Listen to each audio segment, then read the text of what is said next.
اللہم صلی علی محمد وعلی آل محمد کما صلیت علی ابراہیم وعلی آل ابراہیم انک حمید مجید۔ اللہم بارک علی محمد وعلی آل محمد کما بارکت علی ابراہیم وعلی آل ابراہیم انک حمید مجید۔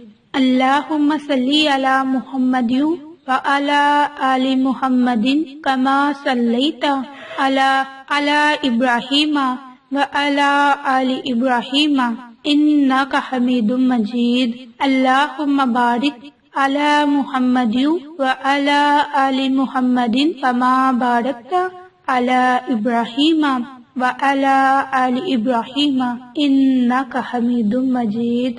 اعوذ باللہ من الشیطان الرجیم، بسم اللہ الرحمن الرحیم۔ عائشہ اسلامک ہسٹری کی پیاری بہنوں اور بھائیوں، السلام علیکم ورحمۃ اللہ وبرکاتہ۔ آج کی اس ویڈیو میں آپ کے ساتھ رمضان المبارک کی تیسری سحری کا خاص عمل اور وظیفہ شیئر کروں گی۔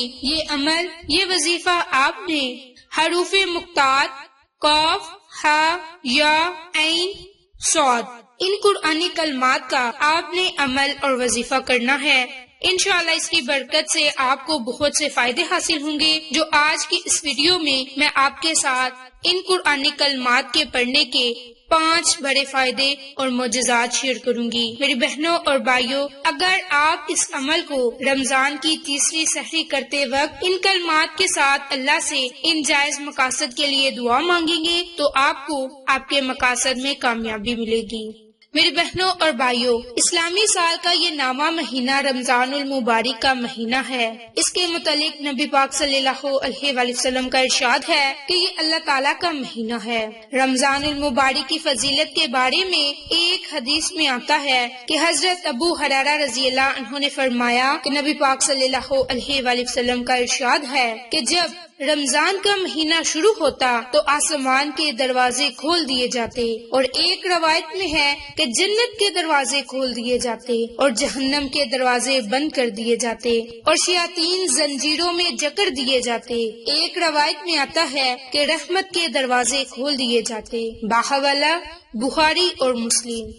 ایک اور حدیث میں حضرت سلیمان فارسی رضی اللہ عنہ فرماتے ہیں کہ نبی پاک صلی اللہ علیہ وآلہ وسلم نے شعبان کے آخری دنوں میں فرمایا کہ اے لوگو، تمہارے پاس عظمت والا برکت والا مہینہ آیا ہے، وہ مہینہ جس میں ایک رات ایسی ہے کہ جو 1000 مہینوں سے بہتر ہے، اور اس کے روزے اللہ تعالیٰ نے فرض کیے، اور اس کی رات میں قیام کرنا ان کے نفل قرار دیا۔ جو اس میں نیکی کا کوئی کام کرے، ان کے کوئی نفل عبادت کرے تو ایسا ہے جیسے کہ اس نے دوسرے مہینوں میں فرض ادا کیا، اور جس نے فرض ادا کیا ہو تو ایسا ہے کہ جیسے اس نے عام دنوں میں 70 فرض ادا کیے ہوں۔ میری بہنوں اور بھائیوں، یہ مہینہ جہنم سے آزادی پانے کا مہینہ ہے، اور اس میں افطار کروانے والے کو ویسا ہی ثواب ملے گا جیسا روزے رکھنے والے کو۔ رمضان المبارک کے مہینے میں روزہ رکھنا ہر مسلمان مرد عورت پر فرض ہے۔ اس کے علاوہ نماز عشاء کے بعد تراویح پڑھنے کی بہت زیادہ فضیلت ہے۔ اس کے متعلق حضرت ابو ہریرہ سے روایت ہے کہ نبی پاک صلی اللہ علیہ وآلہ وسلم نے ارشاد فرمایا کہ جو شخص سچے دل اور اعتقاد صحیح کے ساتھ رمضان میں قیام کرے یا ان کے تراویح پڑھے تو اس کے اگلے گناہ بخش دیے جاتے ہیں۔ باحوالہ مسلم شریف۔ میری بہنوں اور بھائیوں، رمضان المبارک میں تاک راتوں کی بہت زیادہ فضیلت ہے، اور یہ تاک راتیں رمضان کے آخری عشرے میں ہے۔ رمضان المبارک کے آخری عشرے میں ان تاک راتوں کو ڈھونڈیں اور اپنی مغفرت کروائیں۔ میری بہنوں اور بھائیوں، ان کلمات کی اتنی فضیلت ہے جن کا آج میں آپ کے ساتھ عمل اور وظیفہ شیئر کروں گی۔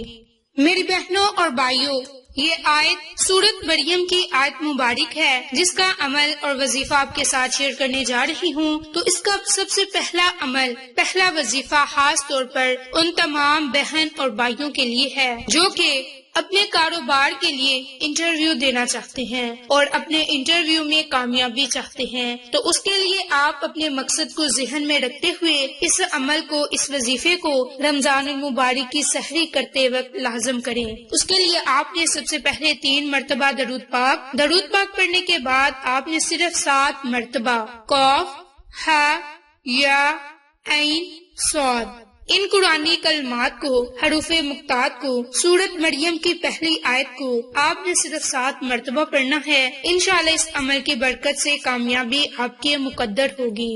دوسرا عمل، دوسرا وظیفہ بھی خاص طور پر ان تمام بہن اور بھائیوں کے لیے ہے جو چاہتے ہیں کہ ان کی ملازمت میں ترقی ہو۔ تو جو لوگ چاہتے ہیں کہ ان کی ملازمت میں انہیں ترقی ملے تو وہ لوگ سحری کرتے وقت 7 مرتبہ قاف، ہا، یا، عین، صاد کو پڑھیں اور اول میں اور آخر میں آپ درود پاک کو لازم پڑھیں۔ انشاءاللہ اس عمل کی برکت سے اللہ کی ذات آپ کی تمام تر دلی مرادوں کو پورا فرمائے گی۔ آپ اللہ رب العزت کی ذات سے جو دعا مانگیں گے وہ دعا آپ کی ضرور قبول ہوگی۔ اس کے علاوہ تیسرا عمل، تیسرا وظیفہ امتحان میں کامیابی کے لیے اور اچھے نتیجے کے لیے ہے۔ یہ تیسرا عمل ان تمام بہن اور بھائیوں کے لیے ہے جو کہ امتحانات دیتے ہیں لیکن اس کے بعد نتیجہ جب آتا ہے تو اس کی وجہ سے پریشان ہو جاتے ہیں۔ تو آپ نے نتیجے سے پریشان نہیں ہونا، آپ نے جب یہ تیسری سحری کرنی ہے تو اس وقت میں آپ نے یہ عمل، یہ وظیفہ اسی ترتیب سے کرنا ہے کہ سب سے پہلے 3 مرتبہ درود پاک پڑھنے کے بعد آپ نے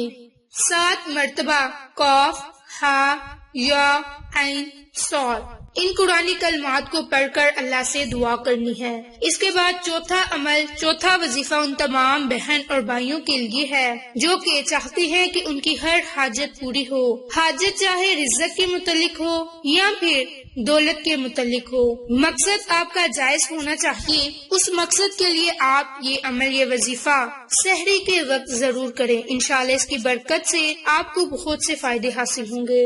اسی طرح 5واں وظیفہ، 5واں عمل ان تمام بہن اور بھائیوں کے لیے ہے ہر بیماری سے محفوظ رہنا چاہتے ہیں تو اس کے لیے آپ نے سب سے پہلے اپنے پاس ایک پانی کا گلاس رکھ لینا ہے اور اس عمل کو آپ نے کرنا ہے۔ تو اس کے لیے سب سے پہلے پھر آپ نے 3 مرتبہ درود پاک پڑھنے کے بعد آپ نے 7 مرتبہ قاف، ہا، یا، عین، صاد ان قرآنی کلمات کو آپ نے صرف 7 مرتبہ پڑھنا ہے۔ آخر میں بھی درود پاک پڑھیں۔ درود پاک پڑھ کر آپ نے پانی پر دم کر دینا ہے اور دم والا پانی آپ نے استعمال کر لینا ہے۔ میری بہنوں اور بھائیوں، یہ سورت مریم کی آیت ہے۔ آپ نے اس آیت کے ساتھ حروف مقطعات کے ساتھ اس عمل کو، اس وظیفے کو سحری کے وقت کرنا ہے۔ انشاءاللہ اس عمل کی برکت سے اللہ رب العزت کی ذات آپ کو آپ کے ہر کام میں، جائز کام میں کامیابی عطا فرمائے گی۔ میری بہنوں اور بھائیوں، عمل اگر آپ کسی بھی جائز مقصد کے لیے کریں گے تو آپ کو فائدہ ہوگا۔ اگر آپ کسی کو نقصان پہنچانے کی غرض سے عمل کریں گے تو عمل کرنے کا آپ کو کوئی فائدہ نہیں ہوگا۔ اس لیے کامل یقین کے ساتھ اور خلوص نیت کے ساتھ، اچھی نیت کے ساتھ اس عمل کو، اس وظیفے کو کریں۔ انشاءاللہ اس عمل کی برکت سے آپ کو یہ 5 بڑے فائدے حاصل ہوں گے اور صرف آپ نے 7 مرتبہ اس آیت کو پڑھنا ہے۔ انشاءاللہ اس کی برکت سے بہت سے فائدے آپ کے منتظر ہیں۔ میری بہنوں اور بھائیوں، یہ حروف مقطعات کا عمل تھا جن کے معنی اللہ اور اللہ کا رسول ہی بہتر جانتا ہے۔ اس لیے آپ ان اعمال کو، ان وظائف کو اللہ پر یقین رکھتے ہوئے کریں۔ انشاءاللہ پھر آپ کی دنیا بھی سنور جائے گی، آخرت بھی سنور جائے گی۔ اگر آپ کامل یقین کے ساتھ عمل کریں گے تو آپ کو فائدہ ہوگا۔ اگر کسی شک کی بنیاد پر عمل کریں گے تو آپ کو عمل کرنے کا کوئی فائدہ نہیں ہوگا۔ اگر آپ کو ہماری ویڈیوز پسند آئیں تو اسے لائک، شیئر اور سبسکرائب کریں۔ جزاک اللہ۔